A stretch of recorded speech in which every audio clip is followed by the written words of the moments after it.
I gave you my heart.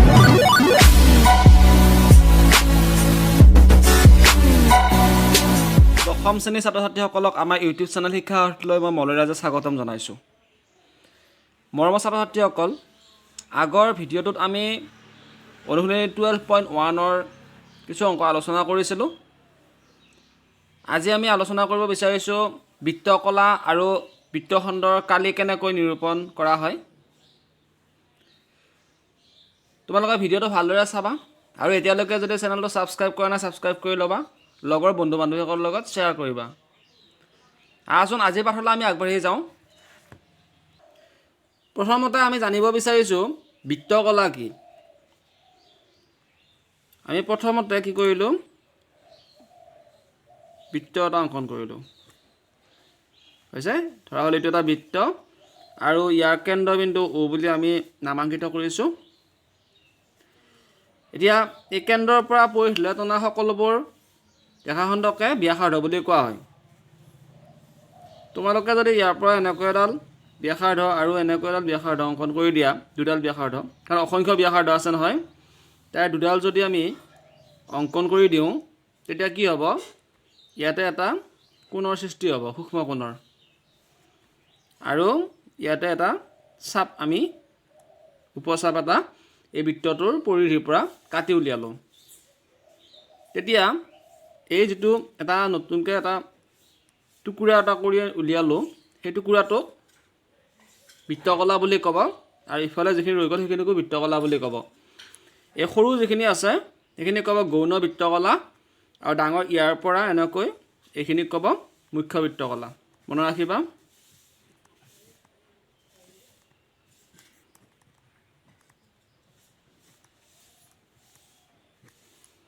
হৈছে এতিয়া বৃত্ত কালি উলিওৱা সূত্ৰটো আছিলে পাই আৰ স্কুৱেৰ। পাই আৰ স্কুৱেৰ সহায়ত আমি কি কৰোঁ, বৃত্ত এটাৰ কালি নিৰ্ণয় কৰোঁ, আৰু ইয়াৰ পৰিধিৰ সূত্ৰটো হৈছে টুৱাইচ পাই আৰ। টুৱাইচ পাই আৰৰ সহায়ত আমি পৰিধিৰ মান নিৰ্ণয় কৰিব পাৰোঁ। এতিয়া ইয়াতে যিহেতু আমি টুকুৰা কৰিলোঁ, এটা সৰু টুকুৰা কৰিলোঁ আৰু এটা ডাঙৰ টুকুৰা ৰৈ গ'ল, গতিকে ইহঁতৰ পৃথক পৃথককৈ যেতিয়া আমি কালি উলিয়াব লগা হ'ব, তেতিয়া বৃত্তকলা কালি উলিয়াম বুলি কওঁ আমি, তেতিয়া আমাৰ সূত্ৰটো কি হ'ব জানানে, এইটোৰ ক্ষেত্ৰতে বা এইটোৰ ক্ষেত্ৰতে থিটা বাই 360 ইনটু পাই আৰ স্কুৱেৰ। ইয়াৰ অৰ্থটো হৈছে এই গোটেই বৃত্তটোত কিমান আছে, 360 ডিগ্ৰী আছে, আৰু থিটা কোণ মান হ'ব কোনটো, এইটো, এই কোণটো। এতিয়া যদি এ বি বুলি দি দিয়া, এতিয়া এ অ' বি ইয়াৰ মানটো হ'ব থিটা কোণৰ মান। তোমাৰ যদি ইয়াতে 45 দিয়া থাকে তেতিয়াহ'লে এই থিটাৰ ঠাইত 45 বহুৱাব লাগিব, 30 দিয়া থাকিলে 30 বহুৱাব লাগিব। গতিকে থিটা কোণৰ মানটো এই গৌণ বৃত্ত কলাটোৰ কোণৰ মানটোৱে হ'ব থিটা কোণৰ মানটো।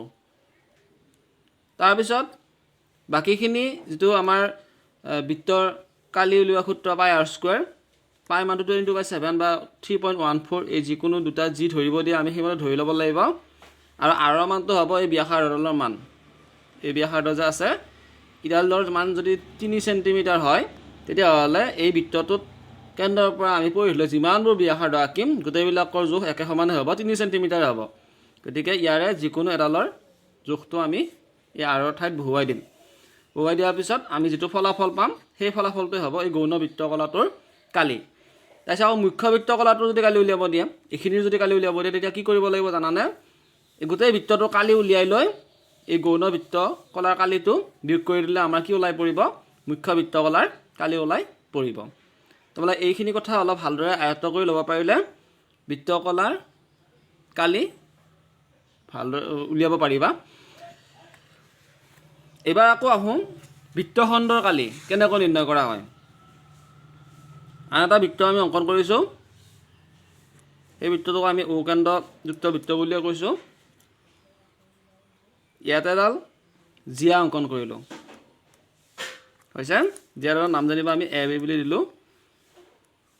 এইখিনি সৰুকৈ যিখিনি হৈছে সেইখিনিক ইয়াতে যেনেকৈ সৰু বৃত্তকলাটোক আমি গৌণ বৃত্তকলা বুলি কৈছিলোঁ, ইয়াতেও সৰু এই খণ্ডটোক খণ্ড কৰিছে হয় নহয়, কাটি উলিয়াইছে এটুকুৰা, কোণাৰ পৰা এটুকুৰা কাটি উলিয়াইছে, গতিকে এইটোক কি বুলি ক'ব, গৌণ বৃত্তখণ্ড আৰু এই ডাঙৰখিনিক ক'ব মুখ্য বৃত্তখণ্ড। ইয়াৰ কালি কেনেকৈ উলিয়াই আমি চাওঁ আহা। আমাক যেতিয়া বৃত্তখণ্ডৰ কালি উলিয়াব দিব তেতিয়া আমাক কি দিয়া থাকিব ব্যাসাৰ্ধ আৰু থিতা কোণৰ মানটো আমাক দিয়া থাকিব। দিয়া থাকিলে ব্যাসাৰ্ধ যেনিবা 5 চেণ্টিমিটাৰ বুলি দিছে, তেতিয়া আমি এই জিয়াডাল যে আঁকিছিলোঁ জিয়াডালৰ সহায়ত মই তোমালোকক দেখুৱাবহে বিচাৰিছোঁ যে বৃত্তখণ্ডত জিয়াই সৃষ্টি কৰে। জিয়া এডাল আমি যদি ইয়াত এইখিনি যদি আঁকি দিওঁ তেতিয়া ইয়াতে এটা খণ্ড হ'ব, সেইটো এটা খণ্ড হ'ব। গতিকে জিয়া এডালে কি কৰে বৃত্তখণ্ডৰ তৈয়াৰ কৰে।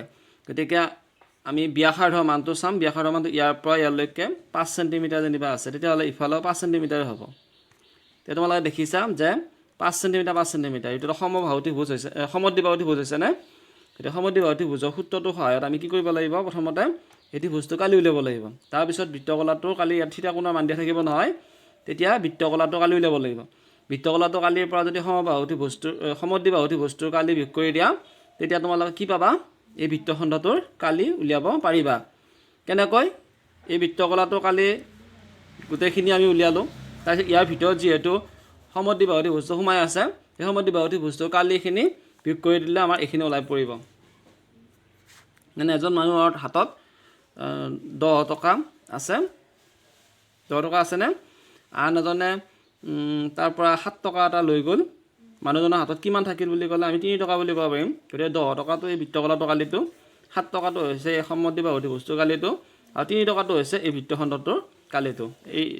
এইটো ধাৰণা তোমালোকে ভালদৰে লৈ ল'বা, তেতিয়া বৃত্তখণ্ডৰ কালি উলিয়াব পাৰিবা। এতিয়া আমি সূত্ৰকেইটা চাব বিচাৰিছোঁ, বাকী এইখিনি তোমালোকে পঢ়ি চাবা।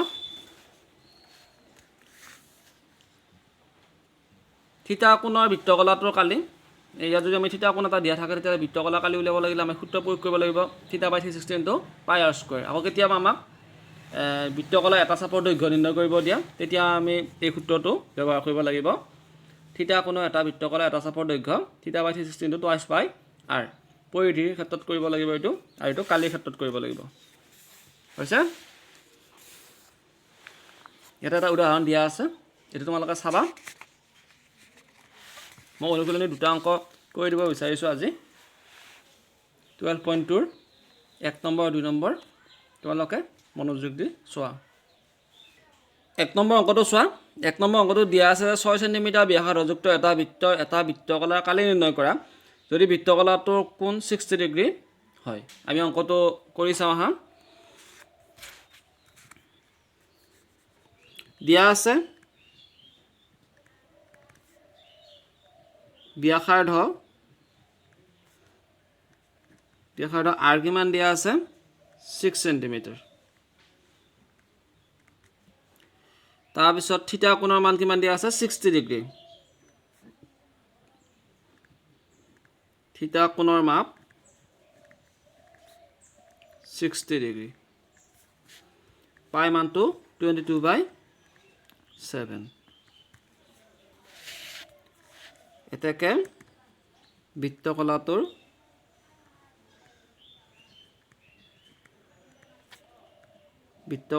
কালি সমান θ/360 × πr²। থিতাৰ মানটো আছিলে কিমান 60 ডিগ্ৰী, তলত 360 ডিগ্ৰী, পাই মানটো 22/7, আৰৰ মানটো পালে আমি 6 × 6, আৰু ইফালে লিখিম কি চেণ্টিমিটাৰ স্কুৱাৰ, কাৰণ কালি উলিয়াব দিছে নহয়। চেণ্টিমিটাৰ × চেণ্টিমিটাৰ, চেণ্টিমিটাৰ স্কুৱাৰ হ'ব। 0 0 আমি কাটি দিলোঁ, 6ৰে 6টি চক 6 বাৰ যাব, এই 6টো আৰু এই 6টো কাটি দিলোঁ। এতিয়া আমি কিমান পাম, তলত পাম 7, ওপৰত পাম 22 × 6 চেণ্টিমিটাৰ স্কুৱাৰ। পূৰণ কৰি দিয়া, 6 দুগুণ 12, 2 হাতে গ'ল 1, 6 দুগুণ 12 1 13, 132/7 চেণ্টিমিটাৰ স্কুৱাৰ। এইটো হ'ব আমাৰ উলিয়াব দিয়া বৃত্তকলাটোৰ কালি। তোমালোকে নিশ্চয় বুজিব পাৰিছা। এই সূত্ৰটোৰ সহায়ত আমি থিতাৰ মান আৰু ব্যাসাৰ্ধৰ মান, আৰৰ মানটো আমি বহুৱাই দিলোঁ, আৰু পাই মানটো যিহেতু 22/7 আমাক ল'ব দিছে, কেতিয়াবা আকৌ 3.14 ল'ব দিব, তেতিয়া 3.14ৰ সহায়ত কৰিব লাগিব। এতিয়া আমি 22/7 লৈ কৰিছোঁ। প্ৰথমতে থিতাৰ মানটো 60 ডিগ্ৰী বহুৱাই দিলোঁ, 360 হ'ল তলত, ইনটু পাই মান 22/7 আৰ মানটো 6 সেন্টিমিটাৰ আছে 6 * 6 পাতিলো আৰু যেটো কালি উলিয়াব দিছে সেন্টিমিটাৰ দুটা পূৰণ হ'ব ইয়াতো সেন্টিমিটাৰ পূৰণ কৰিলে সেন্টিমিটাৰ স্কয়াৰ হ'ব তো 0 0 কাটি দিলো 6 ৰে 6 টো 6 বাৰ গল এই 6 ৰে 6 কাটি দিলো তাৰ ওপৰত থাকিলে 22 আৰু 6 তলত 7 থাকিলে 22 পূৰণ 6 আৰু তলত 7 হ'ল 6 * 12 হাতে গলে 6 * 12 কাটে 132 আৰু তলত 7 সেন্টিমিটাৰ স্কয়াৰ এইটো হৈছে আমাৰ ফলাফলটো তাৰ পিছত আমি 2 নম্বৰ অংকটোলৈকে যাব বিচাৰিছো 2 নম্বৰ অংকটো দিয়া আছে 22 সেন্টিমিটাৰ পৰিধিযুক্ত এটা বৃত্তৰ এটা চুকৰ কালি নিৰ্ণয় কৰা এটা বৃত্তত 4টা চুক থাকে এটা বৃত্তত 4টা চুক থাকে আৰু প্ৰতিটো চুকৰ থিটাৰ মান হৈছে 90 ডিগ্ৰী কৈ বুজি পাইছানে এটা বৃত্তত 4টা চুক থাকে মনত ৰাখিবা আৰু প্ৰতিটো চুকৰ থিটাৰ মান আৰু প্ৰতিটো কোণৰ মান 90 ডিগ্ৰী কে আমি পাওঁ গতিকে ইয়াতে এইটো আমি দেখা পালো তাৰ পিছত 22 সেন্টিমিটাৰ পৰিধি বুলি কৈছে এই পৰিধিটোৰ পৰা আমি আৰ মানটো উলিয়াই ল'ব লাগিব তাৰ পিছত বৃত্ত চুকটোৰ কালি নিৰ্ণয় কৰিব লাগিব এতিয়া আমি কি কৰিম বৃত্তটোৰ পৰিধি কিমান দিয়া আছে 22 সেমি বৃত্তৰ পৰিধি সূত্ৰ আছিল টুৱাইছ পাই আৰ কৈছো নহয় মই আৰম্ভণিতে মই কৈছিলো বৃত্তৰ পৰিধি সূত্ৰটো আমাৰ টুৱাইছ পাই আৰৰ সহায়ত আমি বৃত্তৰ পৰিধি নিৰ্ণয় কৰো টুৱাইছ পাই আৰ পাতিলো আৰু ইফালে থাকিলে কিমান 22 centimetre 2 * 22/7 into r equal to 22 centimetre তাৰ পিছত কি কৰা ওপৰৰ দুটা পূৰণ কৰা 44 হ'ব তলত 7 into r equal to 22 centimetre তাৰ পিছত r টো ইফালে ৰাখিলো এটো পূৰণ হৈ আছে ইফালে হৰণ হ'ব গৈ 22/44/7 সেন্টিমিটাৰ হ'ল তাৰ পিছত দুটা ভগ্নাংশ পালো এটা 22 আৰু এটা 44/7 এটা 22 টো ৰাখিলো আৰু 44/7 টো আমি উলটা দিব লাগিব কাৰণ পূৰণ চিন দিয়াৰ লগে ইয়াৰ ভগ্নাংশটো উলটি যায় সেন্টিমিটাৰ 22 ৰে 44 দুইবাৰ যাব অৰ্থাৎ আৰ মানটো পালো আমি কিমান 7/2 সেন্টিমিটাৰ ইয়াক আমি 3.5 বুলি লিখিব পাৰো কিন্তু 7/2 ৰাখিছো যাতে অংকটো কৰাত সুবিধাজনক হয় এটাকে বৃত্ত চুকটোৰ কালি বৰ্তমান কৈছো নহয় এটা বৃত্ত 4টা চুক থাকে বৃত্ত চুকৰ কালি উলিওৱাৰ ক্ষেত্ৰত আমি ব্যৱহাৰ কৰিব পাৰো সূত্ৰ 1/4 পাই r স্কয়াৰ এই সূত্ৰ ব্যৱহাৰ কৰিব পাৰো যেটো আমাৰ θ/360 ইনটু পাই r স্কয়াৰ ছুটি ৰূপ আৰু থিটাৰ মানটো আমাৰ কিমান আছিল 90 ডিগ্ৰী কে পাওঁ এটা চুকত গলে 360 ইনটু পাই r স্কয়াৰ হ'ল 0 0 কটা গল 9 * 9 9 4 * 36 1/4 পাই r স্কয়াৰ কৰ পৰা হৈছে হেতু গম পালা নহয় এতিয়া তে থিটাৰ মানটো 90 ডিগ্ৰী হ'ব প্ৰতিটো চুকত 90 ডিগ্ৰী কে থাকিব গলে থিটাৰ মান 90 ডিগ্ৰী বহুৱাৰ পিছত আমি ফলাফলটো পাব 1/4 পাই r স্কয়াৰ হেকাৰণে 1/4 পাই r স্কয়াৰ হত আমি অংকটো কৰিম বৃত্ত চুকটোৰ কালি equal to 1/4 pi r square 1/4 পাতি ললো পাই মানটো 22/7 r মানটো কিমান পাইছিলা 7/2 7/2 into 7/2 সেন্টিমিটাৰ স্কয়াৰ আকৌ কৈছো চোৱা 1/4 পাই r স্কয়াৰ আমি কৰ পৰা পালো জানানে যে বৃত্ত কলাৰ কালি উলিওৱা সূত্ৰটো হৈছে θ/360 into pi r square কিন্তু 1/4 pi r square কৰ পৰা পাইছো এইখিনি তোমালোকে চালে গম পাবা তে থিটাৰ মানটো যেহেতু প্ৰতিটো কোণৰ মান 90 ডিগ্ৰী কে পাওঁ আমি 4টা চুকত এটা 90 ডিগ্ৰী এটা যেতিয়া থিটাৰ মান বহুৱাই দিছো তেতিয়া আমি ফলাফল পাইছো 1/4 পাই r স্কয়াৰ 1/4 পাই r স্কয়াৰ হয় আমি অংকটো কৰিব বিচাৰিছো এতিয়া 7 আৰু 7 কটা গল 2 ৰে 22ক 11 বাৰ যাব আৰু 4 ৰে আমি 7ক 11 কৰিব নোৱাৰো 2 ৰেও কৰিব নোৱাৰো তলত আমি পাই গলো 2 আৰু 4 পূৰণ ফল কিমান হ'ব 8 আৰু ওপৰত 11 আৰু 7 পূৰণ কৰিলে 77 অৰ্থাৎ 77/8 সেন্টিমিটাৰ স্কয়াৰ হ'ব বৃত্ত চুকটোৰ কালি না নিশ্চয় বুজিব পাৰিছা মৰমৰ ছাত্ৰ-ছাত্ৰীসকল আজিৰ ভিডিঅ'টো তোমালোকক উদাহৰণৰ কিছু আলোচনা আৰু অনুশীলনী 12.2 দুটা অংক আলোচনা কৰিলো তোমালোকে হয়তো বুজিব পাৰিছা আৰু যদি কিবা অসুবিধা পোৱা তেতিয়া হলে মোৰ ইন্টাৰ ভিডিঅ' থকা WhatsApp নম্বৰ কমেন্ট কৰি জনাবা মই হেইবোৰ সমস্যা সমাধান কৰিবলৈ চেষ্টা কৰিম ইয়াৰ পিছত আমি 3 নম্বৰ পৰা একাধিক্ৰমে অংকবোৰ কৰি যাম তোমালোকে তেতিয়ালৈকে অপেক্ষা কৰা তোমালোকৰ বৃত্ত সম্বন্ধীয় কালি পাঠটোৰ সমান্তৰালভাৱে আনতি পাঠ ইয়াৰ পিছৰ পৰা আলোচনা কৰাৰ চিন্তা চৰ্চা কৰিছো তোমালোকে মোক জনাব পাৰা কোনটো পাঠ তোমালোকৰ কঠিন লাগি আছে সেই পাঠটো মই ইয়াৰ পিছত আলোচনা কৰিম সকলোকে শুভেচ্ছা জনাই আজিৰ পাঠ ইমানতে সামৰণি মাৰিছোঁ। ধন্যবাদ।